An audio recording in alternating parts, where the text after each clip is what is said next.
Dalam Islam itu adalah perkara-perkara yang besar, ada juga perkara-perkara yang kecil.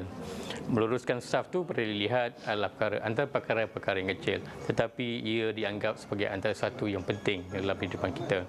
Contohnya di syarikat-syarikat di mana ada ketua dan juga ada pekerja dan sebagainya, sifat tawaduk amat penting bagi seorang pemimpin.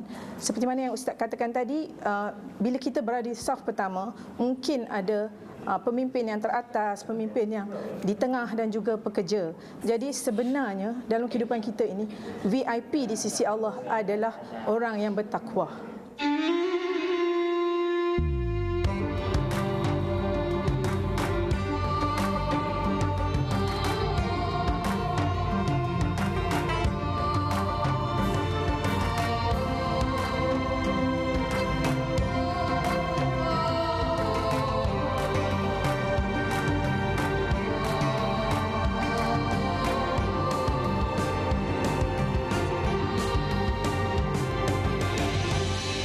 Bismillahirrahmanirrahim. Assalamualaikum warahmatullahi wabarakatuh. Alhamdulillah wassalatu wassalam ala Rasulillah wa ala alihi wa sahbihi ajma'in. Subhanaka la ilma lana illa ma 'allamtana innaka antal alimul hakim. Qala rabbi shrah li sadri wa yassir li amri wahlul 'uqdatam min lisani yafqahu qawli. Allahumma a'inna ala zikrika wa syukrika wa husni ibadatik.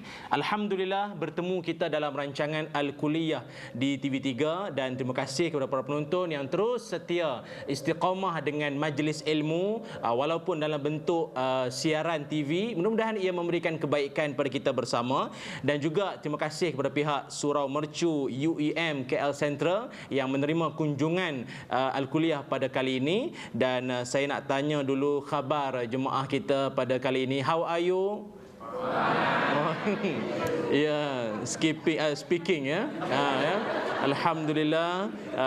Kalau para penonton dapat lihat ya, wajah-wajah mereka, wajah-wajah warga UEM ini begitu berseri-seri ya. Maklumlah wajah ahli syurga. Amin insya-Allah. Dan pada kali ini tuan-tuan ya, kita mengharapkan semoga pertemuan kita pada kali ini akan menjanjikan agar kita ini mendapat hidayah taufik daripada Allah Subhanahu wa taala. Seringkali kita pun nak cuba mengerti ya apa yang dimaksudkan dengan taufik itu sendiri. Kalau ikutkan kronologi atau susunan dia, hidayah datang dulu baru taufik ya. Tapi biasanya kalau kita bagi salam kita akan sebut wabillah taufik wal hidayah. Tapi kalau ikutkan hidayah datang dulu kemudian baru taufik, kerana tidak semua orang yang dapat hidayah itu dapat taufik. Ya, so lepas ni berubahlah wabillahi.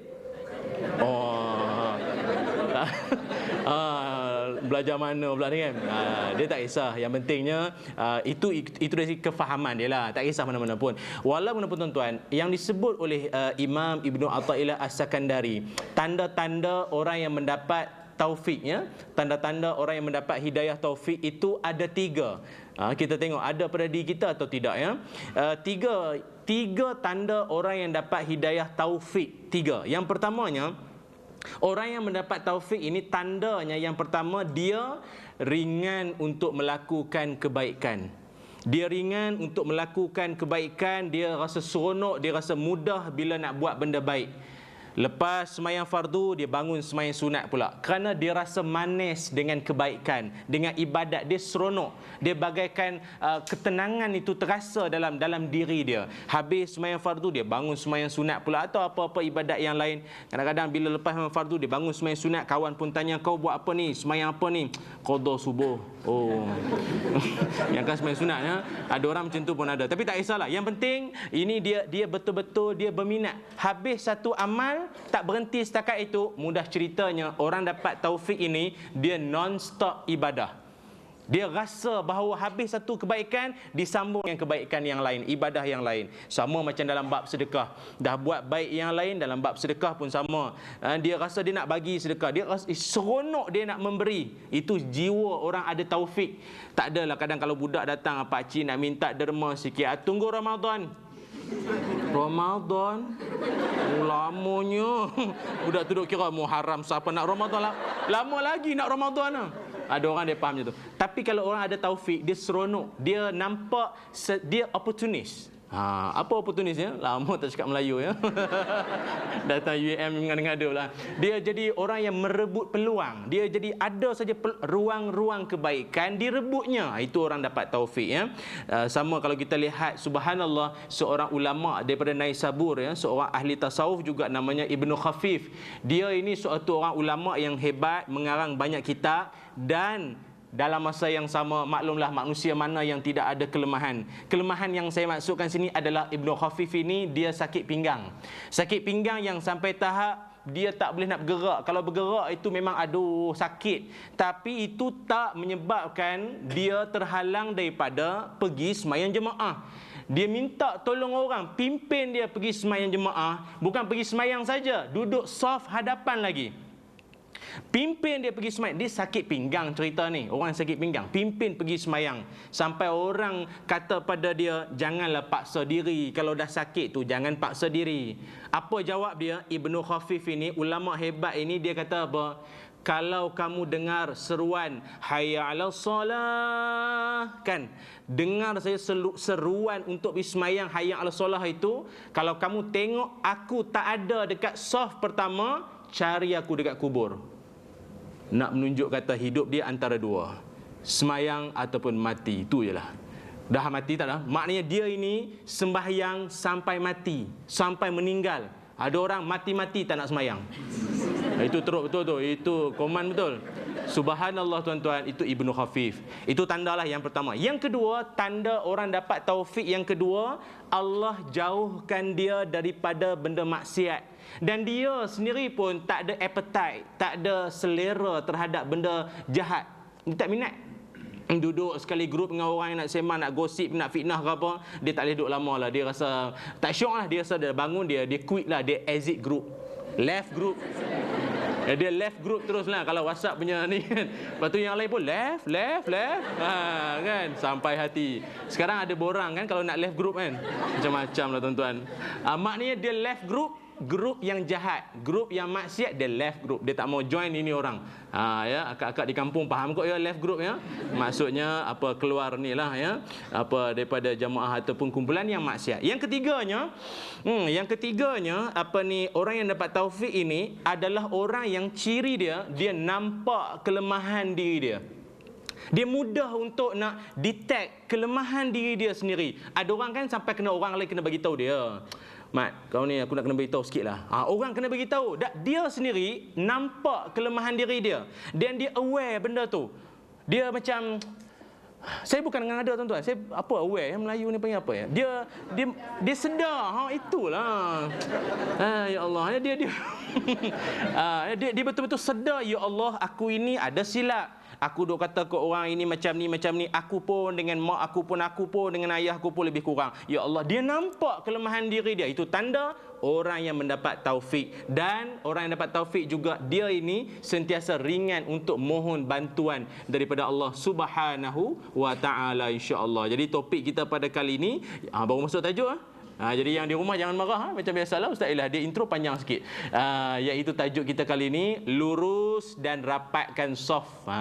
Tuan-tuan yang dirahmati Allah, kalau di saat kita nak semayang berjamaah lah ya, bila kita nak semayang jemaah, seringkali kita akan dengar imam akan seru, imam akan sebut kepada kita, sawu sufufakum fa inna taswiyata sufuf min iqamatis salah, atau mungkin dalam lafaz yang lain, fa inna taswiyata saf min tamamis salah. Ini hadis riwayat Bukhari. Imam itu sebut, dia kata apa? Imam kata apa? Luruskan saf-saf kalian, lurus dan saf-saf kamu, kerana meluruskan saf itu termasuk dalam menegakkan solat berjamaah, ataupun meluruskan saf itu termasuk dalam kesempurnaan solat.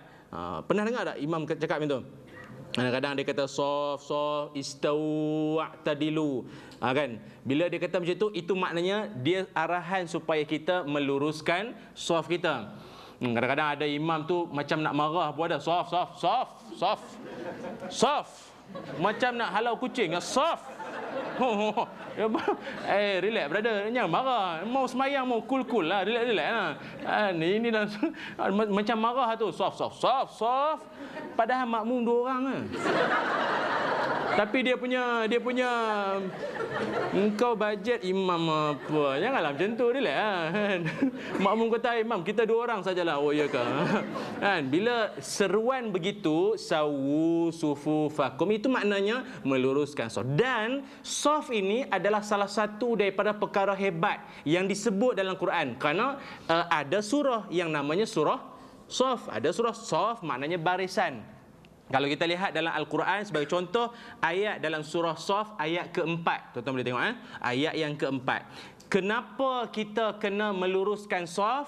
Waktu kita utamanya bila kita nak semayang, kerana dalam semayang ini simbolik kehidupan. Betul tak? Semayang ini dia simbolik kehidupan. Contoh, dalam semayang ada kepimpinan, maknanya kehidupan kita ada kepimpinan. Dalam semayang ada disiplin, maknanya kehidupan kita perlu pada disiplin. Dalam semayang ada sabar, maknanya dalam hidup kena sabar. Dalam semayang ada luruskan saf, maknanya dalam hidup perlu hidup dalam keadaan dalam satu barisan, dalam satu jamaah, dalam satu persatuan yang kita kata apa? Harmoni. Itu dia. Kenapa kena luruskan saf? Ada 5 sebab. The reason why.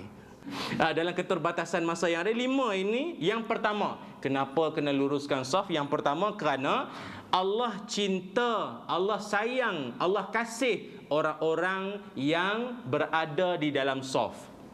Ya, dan saf itu bagaimana bentuk dia? Tersusun. Itu Allah suka. Allah sayang orang ini. Buktinya dalam surah Saf ayat keempat, Allah Ta'ala berfirman, A'udzubillahi minasyaitonirrajim, Innallaha yuhibbul ladzina yuqatiluna fi sabilihi saffan ka'annahum bunyanun marsus. Ila akhiril ayat, sadaqallahul azim. Allah Ta'ala berfirman, sesungguhnya Allah mengasihi orang-orang yang berperang untuk membela agama Allah dalam barisan. Nampak?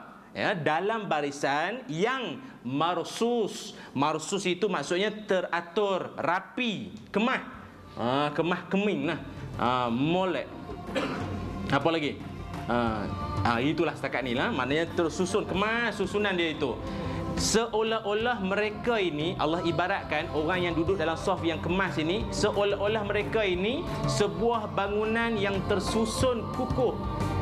Itu ibaratnya.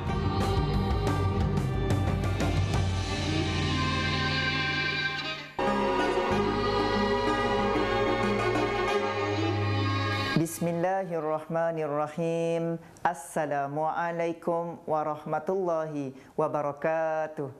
Bersama saya Da'i Farhan dalam Trivia Al-Quran. Para penonton yang dimuliakan Allah Subhanahu wa taala, di dalam Al-Quran adanya satu surah yang mana Allah Taala mulakan ayatnya dan akhirnya dengan kalimah tasbih kepada Allah Subhanahu wa taala. Mesti para penonton nak tahu kan, apakah dia surah tersebut? Tidak lain tidak bukan, namanya adalah surah Al-Hasyr, yakni surah yang berada di dalam juzuk yang ke-28 dan memiliki 24 ayat di dalamnya. Yang mana surah ini para penonton, Allah Ta'ala mulakan ayatnya dengan tasbih. Sabbahalillahi ma fis samawati wa ma fil ard wa huwal azizul hakim. Manakala pengakhiran kepada surah ini juga Allah Ta'ala mengakhirkannya dengan tasbih. Yusabbihu lahu ma fis samawati wal ard wa huwal azizul hakim.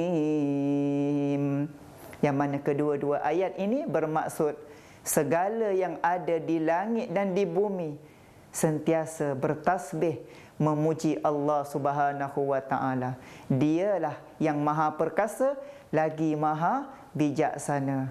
Subhanallah, itulah ayat tasbih yang Allah Ta'ala sebutkan dalam surah ini, menunjukkan keagungan dan kebesaran Allah Subhanahu wa taala. Sebagai manusia yang beriman kepada Allah, hendaklah kita sentiasa bertasbih, bertahmid kepada Allah agar kita menjadi orang-orang yang sentiasa mendekatkan diri kepada Allah. Sudah tentu para penonton, banyak sangat kelebihan yang Allah janjikan kepada orang yang sentiasa bertasbih. Jika nak tahu apa kelebihannya, nantikan bersama saya seketika nanti. Qatadah menyebut bahawa Qatadah kata ini adalah ayat yang merujuk kepada ibarat seperti seorang pemilik bangunan ni, bangunan UEM kita ini. Pemilik owner bangunannya ini pastinya dia nak supaya bangunannya ini kemas elok. Tak ada orang nak supaya bagi retak sikit kat ujung tu. Tak ada. Bagi bata tu terkeluar sikit. Tak ada. Dia nak supaya kemas elok saja. Kita punya binaan kita, bangunan kita, rumah kita lagi-lagi lah kan. Nak supaya kemas cantik elok. Dan dia tak akan nampak kemas kalau susunan itu tak diatur betul. Betul kan? So dia kena mesti sama. Walaupun contohlah ya, mungkin batu-bata yang dibeli itu ada banyak supplier.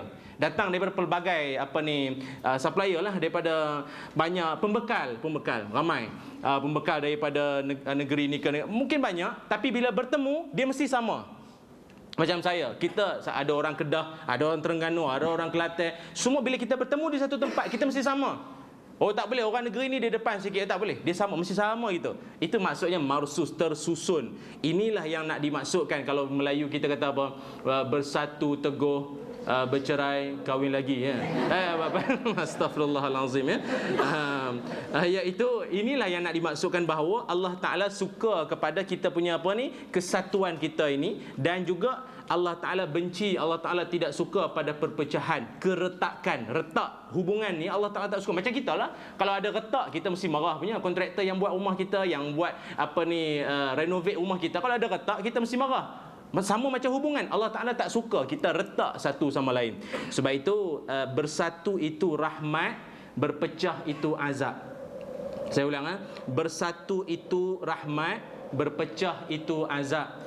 Rahmat dalam kesatuan itu maksudnya apa? Maksudnya bila kita kita punya hubungan kita dirahmati itu membawa maksud kita ini dalam keadaan yang berlapang dada, hidup dalam harmoni. Kita tak ada benci, kita tak ada hasad dengki, kita tak ada jealous, menjealousy satu sama lain lah semua. Kita tak ada itu semua. Itu tanda hubungan kita dirahmati Allah Subhanahu Wa Taala. Sebagai contoh, kalau kita tengok dalam perang Badar lah ya, perang Badar ni menyaksikan subhanallah ya, tentera Islam 313 orang, kurang lebih lah. Ada yang awal pun ada yang kata 314, tapi tak apa, 300 lebih.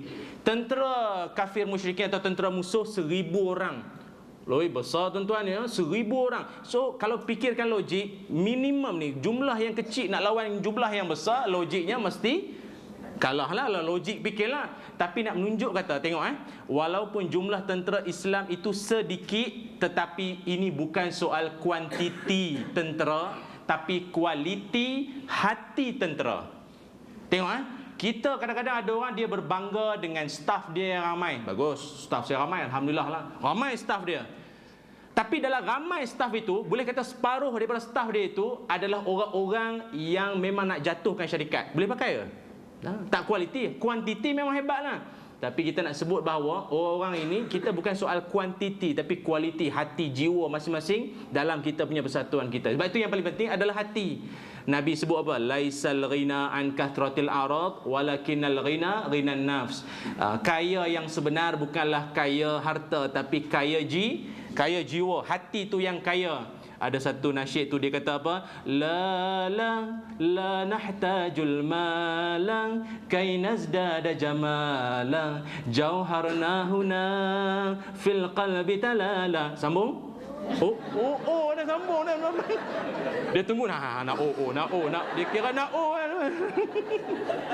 ya kan?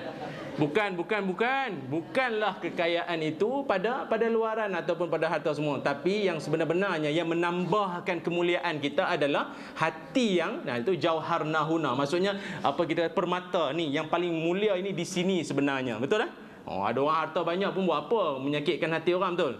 Tapi ini nak menunjuk kata apa? Kekuatan yang sebenar yang nak dibentuk dalam Islam kita adalah kekuatan sebenar bermula daripada hati kita. Itu sebab dilatih supaya meluruskan saf. Kerana lurusnya saf, maka luruslah hati-hati kita ini. Tuan-tuan yang dirahmati Allah. Boleh semua? InsyaAllah. Baik, yang keduanya, kenapa kita kena luruskan saf? Lurus dan rapatkan saf. Kenapa? Yang kedua, ia adalah lambang. Ia adalah lambang kesungguhan dalam berjamaah. Lambang kesungguhan dalam kita hidup berjamaah. Ya, maklumlah kadang-kadang kalau kita tengok ada orang, dia datang awal lah. Awal datang, duduk belakang. Duduk belakang kali, duduk belakang. Orang tak tahu dia datang dulu dah. Duduk belakang. Satu dah lah duduk belakang, kadang-kadang tu subhanallah.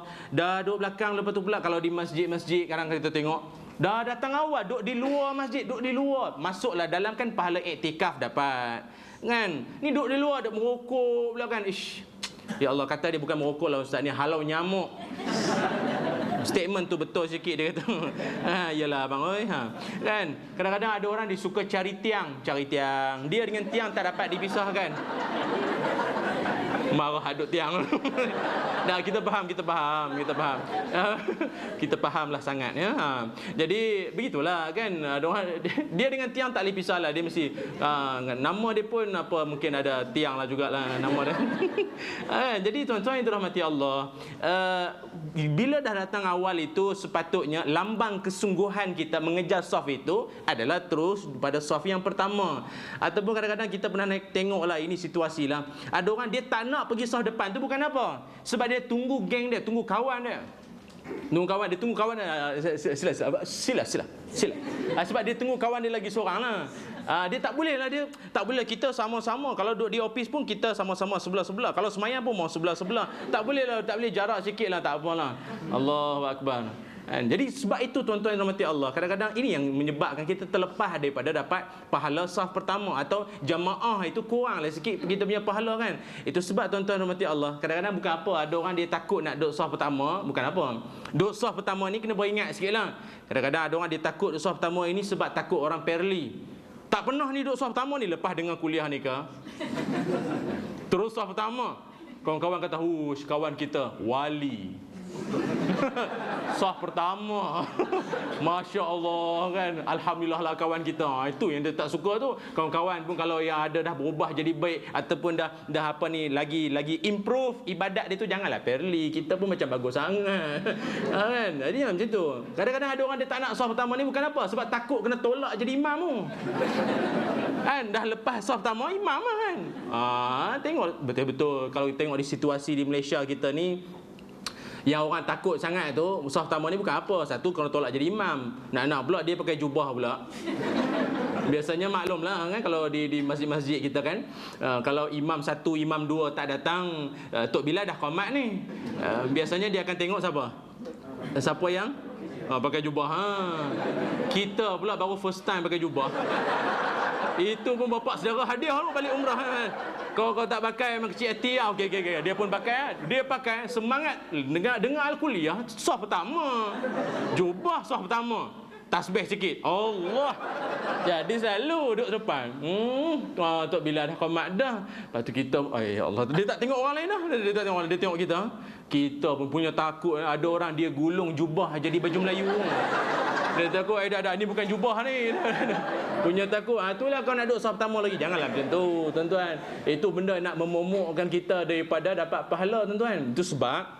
Itu sebab nak diingatkan di sini bahawa disebutkan bahawa dalam hadis Nabi Muhammad sallallahu alaihi wasallam, Nabi bersabda, "Lau ya'lamun nas ma fin nida'i was-saffil awwal, thumma lam yajidu illa an yastahimu alaihi lastahamu." Atau kama qala Rasulullah sallallahu alaihi wasallam. Sabda Nabi, kata baginda Nabi, kalau manusia tahu apa yang ada pada azan, apa yang ada pada azan dan pada saf yang pertama, kemudian mereka tak dapat siapa yang paling layak untuk nak buat dua perkara ini, azan dan duduk di saf yang pertama, nescaya mereka akan membuang undi. Maknanya akan mengundi siapa yang layak untuk nak azan, siapa yang layak untuk duduk saf yang pertama, nescaya mereka akan buat.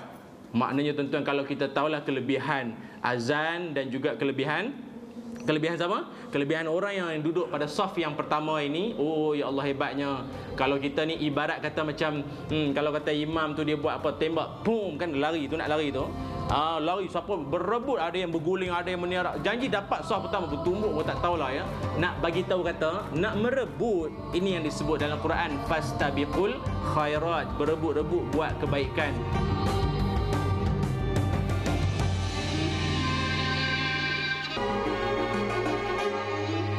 Alhamdulillah, kembali bersama saya Da'i Farhan dalam Trivia Al-Quran. Para penonton yang dimuliakan Allah Subhanahu wa taala, banyak sangat kelebihan bagi orang yang sentiasa bertasbih. Yang pertama adalah kita akan dicintai Allah Subhanahu wa taala. Dan apabila Allah cintakan kita, pastinya hari kiamat nanti kita akan berada di syurga Allah Subhanahu wa taala. Itulah dia kelebihan yang pertama. Yang kedua, kelebihan bagi orang bertasbih ialah para malaikat akan sentiasa mendoakan kita. Allahu Rabbi, para malaikat doa mereka sangat-sangat mustajab di sisi Allah. Kita kadang-kadang bila berdoa belum tentu lagi Allah makbul atau tidak doa kita. Tetapi apabila para malaikat berdoa, subhanallah, sangat-sangat mustajab di sisi Allah Subhanahu wa taala. Itulah dia kelebihan kedua bagi orang yang sentiasa bertasbih. Yang ketiga, Allah taala akan menghapuskan, clean and clearkan segala dosa-dosa kita. Nabi pernah bersabda, kullu bni adam khata' fa khairul khata'in tawwabun. Setiap anak Adam pernah melakukan dosa, dan sebaik-baik orang yang buat dosa ialah mereka yang kembali kepada Allah, kembali bertaubat. Jadi apabila kita banyak bertasbih, Allah Ta'ala akan menghapuskan segala dosa-dosa kita. Manakala yang keempat, tidak lain tidak bukan Nabi SAW akan mencintai orang-orang yang banyak bertasbih kepada Allah Ta'ala. Itulah dia 4 kelebihan bagi orang yang sentiasa bertasbih.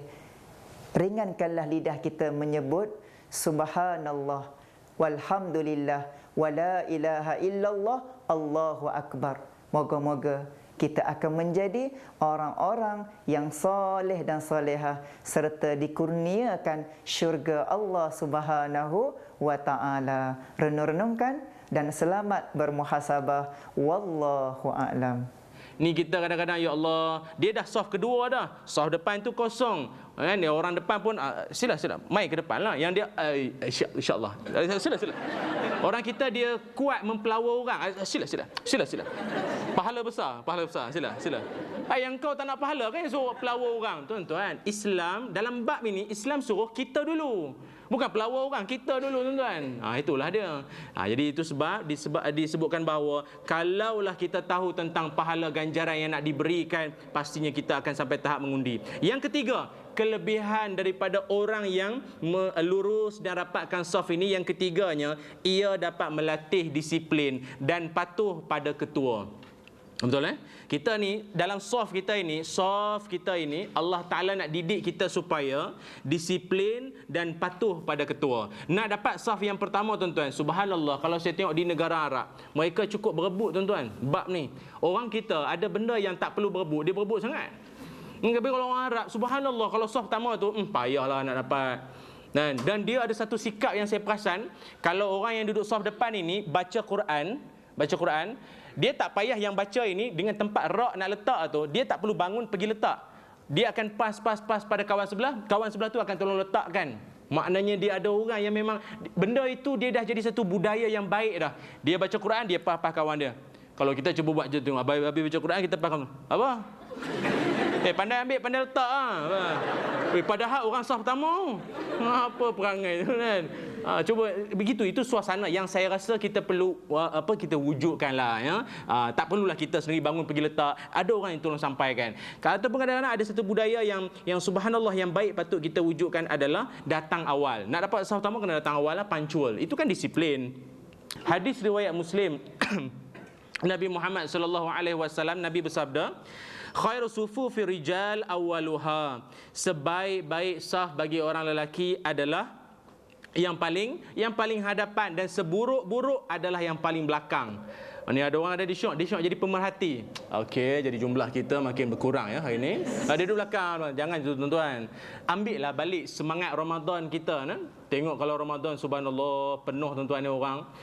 Allah penuh masjid, surau penuh. Awal datang, awal sungguh tak azan lagi dia dah sampai awal betul. Parking imam pun dia balun. Dia bergaduh dengan imam. Imam kata ini parking saya. Imam lah ini Ramadan lah, jangan berkira lah. Bergaduh dengan imam, bagus betul. Itu grade saya tak tahu grade apa tu, memang 4 star tu, 5 star ke apa, hebat betul.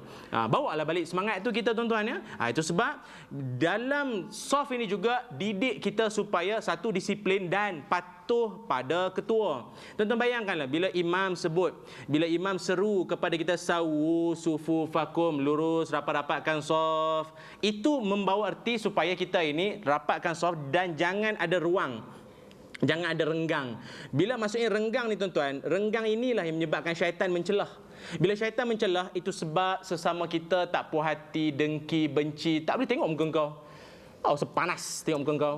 Ada semua ada. Dia itu tanda kita dengan ada renggang. Bila dia renggang, dia memberi kesan pada hati tuan-tuan. Kita ingat benda ni nampak lah, benda tak nampak kan. Tapi disebut bahawa ada renggang saja syaitan pun masuk, syaitan dan lori-lorinya semua masuk lagi tu. Itu kena ingat tu. Dan bila kita dalam jamaah, dalam saf ini juga diingatkan supaya kita patuh pada ketua kita. Terutamanya bila imam sebut lurus rapatkan saf, tengok apa yang paling penting. Bila samakan saf itu tengok pada tumit. Bukan kaki depan tu kalau kaki dia sampai ke sejadah imam pun tak apa. Ni yang belakang tu tumit tu, kaki dia panjang. Jadi tengok yang belakang. Tengok tumit bagi sama dengan kawan di sebelah. Bila imam sebut lurus rapatkan saf, kita tengok tumit tu bagi sama dengan kawan di sebelah. Kemudian bila dah sama tu pula, ingatlah setiap kali rakaat sembahyang zuhur 4 rakaat. Rakaat pertama sebelum sembahyang tadi imam dah ingatkan, so kita dah betulkan, dah adjust dah betul dah.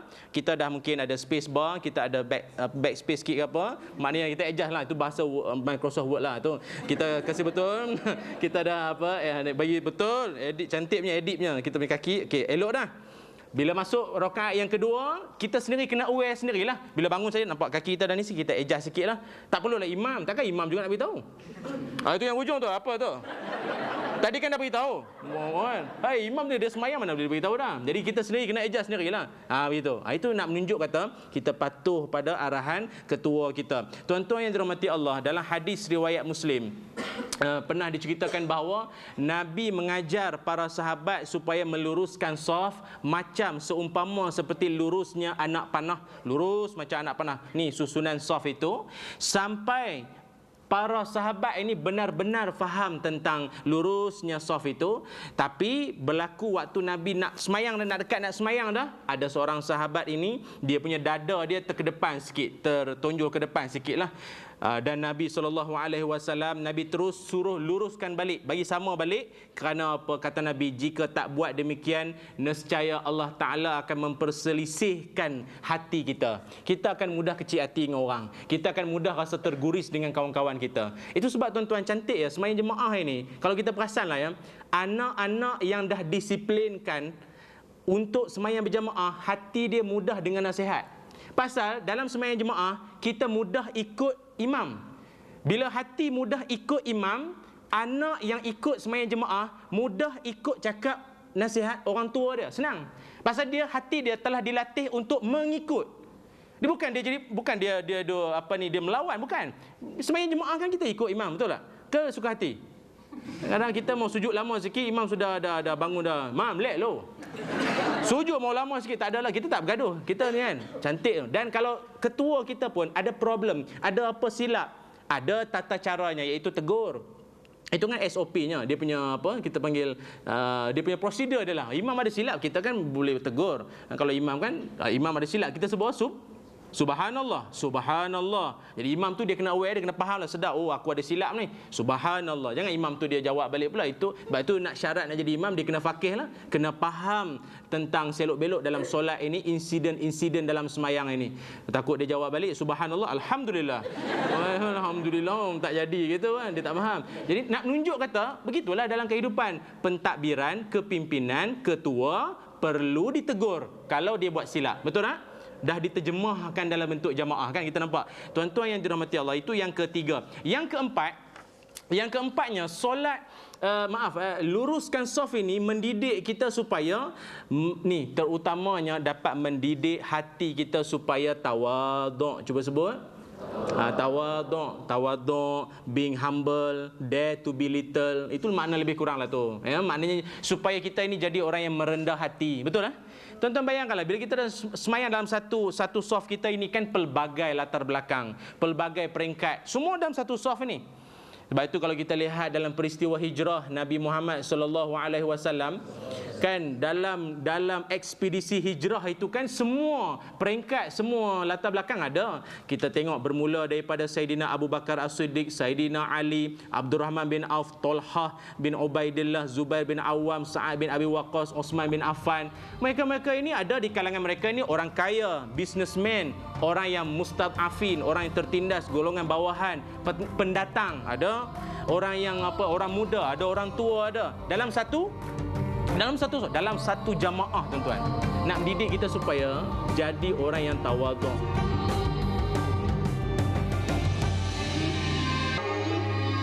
Maklumlah kalau majlis-majlis tertentu kita perlu khususkan ini barisan depan ini untuk VIP. Tapi kita VIP di sisi Allah Taala itu adalah yang bertakwa. Itu sebab kita jangan salah faham pula ya.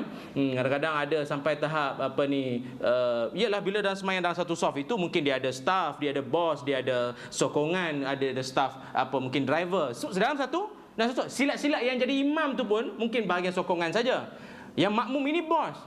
Tapi kalau dalam semayang, bos tu kena ikut tak? Siapa imam dia tadi tu? Kena ikut. Nak menunjukkan itu kan tawaduk, kan, supaya kita merendah diri. Dalam satu saf pun sama. Tiba-tiba masa nak semayang itu, imam kata sawu sufufakum, lurus rapatkan saf. Kemudian kita ini sebelah kini bos kita. Jadi kita nampak, alamak, bos kita ke depan sikitlah. Macam mana cakap, nak buat surat rasmi ke macam mana? Macam mana? Macam mana nak cakap ni? So kita akan bos belakang sikit. Dia pun dengan hati yang terbuka, baik. Kan? Memanglah sungguh pun di pejabat dia yang mengetuai kita, tapi dalam solat kan dia kena saling sama-sama mengingati. Bila kata bos belakang sikit, apa belakang potong gaji. Takkan macam tu kan, betul tak? Jadi nak mendidik supaya masing-masing tawaduk, merendah diri. Bayangkan apa kesan selesai solat berjamaah tadi tu. Hubungan staf dengan bos akan jadi lebih rapat. Dia akan seronok, dia masing-masing seronok lah. Bos dia baru tahu, rupanya dia ada staf, di kalangan staf dia yang pandai baca doa. Oh, ini bagus ni, boleh panggil doa selamat ni. Kan? Ini bagus, dia kenal satu sama lain. Ini di sinilah tuan-tuan. Saya nak sebut apa tuan-tuan? Kalau saf tak sama, bukan masalah kaki, tapi masalah hati. Saya nak sebut terus terang, kalau saf tak sama, bukan masalah kaki. Kaki nampak sihat walafiat je, elok kaki tu, main bola lagi, kan, futsal lagi. Tapi dia masalah hati ya.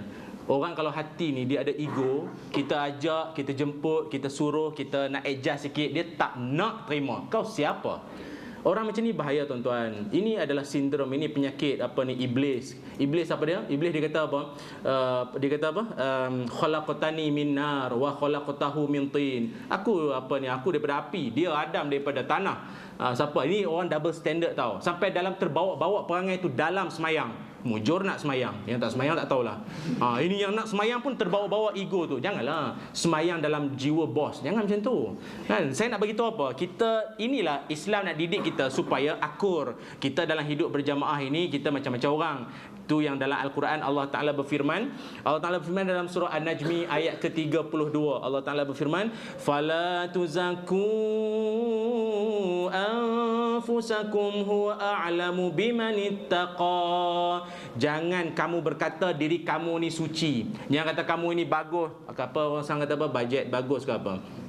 Jangan kata diri kamu ni suci, kerana Allah Ta'ala mengetahui bimanittaqa, siapa di kalangan kamu yang paling bertakwa di kalangan kamu ini semua. Itu sebab dalam semayang kita dididik supaya macam tu. Ya, tuan-tuan yang dirahmati Allah Taala sekalian, dalam hadis riwayat Muslim, Nabi Muhammad sallallahu alaihi wasallam, baginda Nabi bersabda, Ala tasufuna kama tasuful malaikatu 'inda rabbiha? Nabi tanya, tak bolehkah kamu membuat saf sama seperti para malaikat berbaris di hadapan Allah? Kemudian para sahabat tanya, faqulna ya Rasulullah, kaifa tasuful malaika 'inda rabbiha? Bagaimana yang kata malaikat itu berbaris di hadapan Allah tu macam mana? Cara dia tu bagaimana? Kemudian Nabi Muhammad SAW menyambung, qala yutimuna sufuful uwal, iaitu mereka sempurnakan barisan saf yang pertama dulu. Kemudian wa yatarasuna fis saf, iaitu selepas itu mereka merapatkan kedudukan dalam saf. Rapat kedudukan dalam saf ini maksudnya bagaimana tuan-tuan? Iaitu yang pertamanya rapatkan bahu dulu. Ni bahu nah. Saya maksudkan macam ni. Tuan-tuan yang faham bahu tu yang ni, ini kepala bahu lah. Ya, Amin dia lebih kurang dia macam ni lah. Maklumlah kalau kita maaf ya, kalau kita tinggi, lepas tu kalau budak macam mana nak bagi bahu kita dengan dia sama? Maksudnya kita dengan dia tu rapat lah begitu. Ibaratnya begitu. Bahu. Tu ada orang kadang, "Alah ustaz, saya bukan tak nak rapat-rapat lah ustaz, saya baju ada busuk sikit. Baju ada tak wangi kan." Tapi betul tuan-tuan, kalau nak semayang ni Allah Ta'ala pun sebut dalam Quran surah Al-A'raf ayat 31, kasih wangi-wangilah, ya bani Adam khudhu zinatakum inda kulli masjid. Wahai anak-anak Adam ni, bani Adam ini, ambillah berpakaian yang baik untuk nak semayang. Maksudnya memastikan kita ni kasih wangilah. Kalau minyak wangi RM1, 2 minit je lah bau. Yang keduanya sekarang banyak lah, ada malaikat subuh, zuhur ada sekarang ni ya. Yang wangi tu ya. Yang keduanya, rapat ini dalam erti kata rapatkan kaki kita. Tengok tumit bagi sama, rapatkan kaki. Kalau Arab dia betul-betul rapat. Kalau kita orang Melayu ini, kita suka ambil, kita ada lot parking kita sendiri. Kita ada kawasan kita sendiri. Kita tak suka ni rapat-rapat sangat. Tak kisah, yang penting dekat. Itu dia nak beritahu. Ada orang dia geli kalau rapat. Ada apa? Tak boleh lah asal. Kita dah betul-betul nak buat style tu kan. Dia orang dia geli. Tu sebab kaki kita kan, kalau kita semayang, kita kan kaki kita macam ni. Ibu jari kaki menghadap kiblat. Ini terutama ni yang lelaki lah, perempuan rapat lah kan. Kita kan ibu jari kaki menghadap kiblat. Jadi kalau macam ni, tu sebab yang betulnya kaki kita menghadap kiblat tau. Macam ni. Dia menghadap kiblat lah ya tuan-tuan, inilah maksud saya, gitulah kaki kita. Jadi orang sebelah mudahlah untuk nak dekat dengan kita. Kalau dah macam ni macam mana? Kan? So kaki begitu, dan bukaan kaki, ni yang lelaki, bukaan itu pada kadar yang walaupun ada yang kata sejengkal, 4 jari semua tu buka, tidak sampai terlalu luas. Nak nunjuk kata apa? Kita bila semayang dalam saf, kita memikirkan orang lain juga. Jangan fikir kita saja. Ya Allah, ada orang kadang dia semayang tu dia buka luar-luar. Memang dia rasa lapang sungguh semayang. Masa dia rukuk kadang dia buat lipat macam tu, dia buka, dia kembang. Time sujud dia orang sebelah nak sujud macam mana? Kan dia dah buka, dia turun sujud, dia turun dulu. So dia buka dulu lah begini, dia buka. Bukan macam tu, buka dulu orang ni kembang macam ni. Dia buka kembang macam ni. Yang aircon semua saya tak tahulah. Ni dia buka kembang macam ni. Yang kawan sebelah nak turun sujud, sanalah sikit. Dia memang dia tak cakap lah, tapi dalam hati kan. Itu yang kadang dia nak jadi bergaduh. Kau tunggu rakaat kedua. Aku turun dulu, aku buka dulu. Kau semayang ingatlah orang sikit. Macam kau seorang mau masuk syurga. Jangan macam tu. Betul lah. Jadi melurus dan rapatkan saf ini, dia bukan soal kaki tau. Dia sampai ke hati tu. Bila aku semayang, fikir jemaah sebelah. Mulut aku, badan aku, tangan aku, pergerakan aku. Kalau nak rapat pun setakat mana. Maknanya kita mengambil kira perasaan, keadaan, kondisi orang lain. Itu tanda kita ini yang diajar di dalam saf kita. Tuan-tuan yang dirahmati Allah. Kemudian dalam hadis riwayat Ibnu Majah, Nabi Muhammad sallallahu alaihi wasallam, baginda Nabi bersabda, "Innallaha wa malaikatahu yusalluna 'alal ladzina yasiluna sufufa wa man sadda furjah." Yang disebutkan adalah sesungguhnya Allah Subhanahu wa taala dan para malaikat mendoakan orang-orang yang menyambung saf-saf dalam sembahyang. Nampak? Allah, malaikat doakan kita ni tuan-tuan. Kalau alim ulama, tuan syekh mana-mana, kalau kita nampak subhanallah berebut-rebut nak jumpa dia, tarik anak pergi jumpa, tolong doakan anak saya. Itu orang-orang alim. Ini kan pula Allah, malaikat doakan kita tuan-tuan, tak mau ke? So syarat nak malaikat doakan adalah berada pada saf yang awal, saf yang pertama.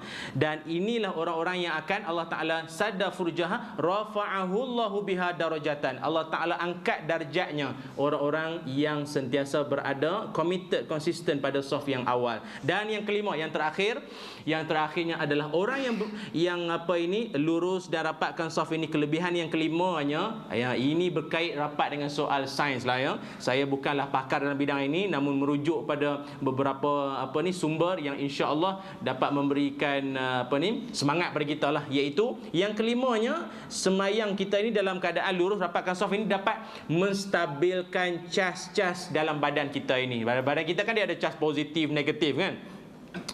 Betul tak? Macam tak mengangguk macam there's something wrong lah. Dia kan lebih kurang begitulah, bahasa ustaz kan begitulah. Jadi maknanya dia ada cas positif, ada negatif, dan nak stabilkan maknanya nak seimbangkan. Ada orang negatif dia tu terlajar, lebih, positifnya kurang. Yang kawan ni positifnya lebih, ni kurang. Bila kita semayang dekat-dekat dia ni, tuan-tuan perasan tak? Bila bersentuh ni dia ada cas lain macam tau. Dia ada lain macam. Bila kita semayang dia sentuh dia lain macam. Lain macam. Tuan-tuan rasa lain macam tu? Ke macam-macam rasa? Rasa nak marah, rasa tak tahulah, ya.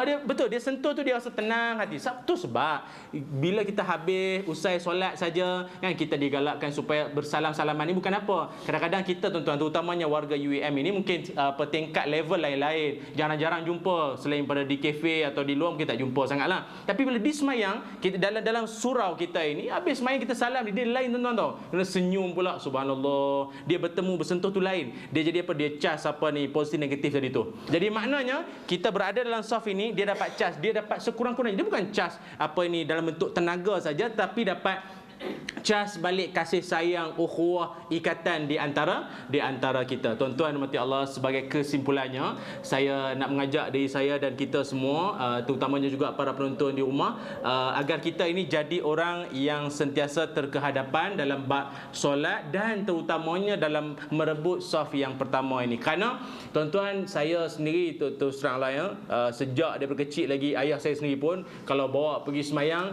macam mana pun mesti cari ruang untuk berada pada yang pertama itu. Tuan-tuan, didik anak supaya cintai masjid, insya-Allah masa depan dia kita taklah berapa nak risau sangat. Kenapa? Kerana sejak sedari kecil lagi dia sudah dibudayakan dengan suasana dan dalam keadaan yang baik-baik, insya-Allah.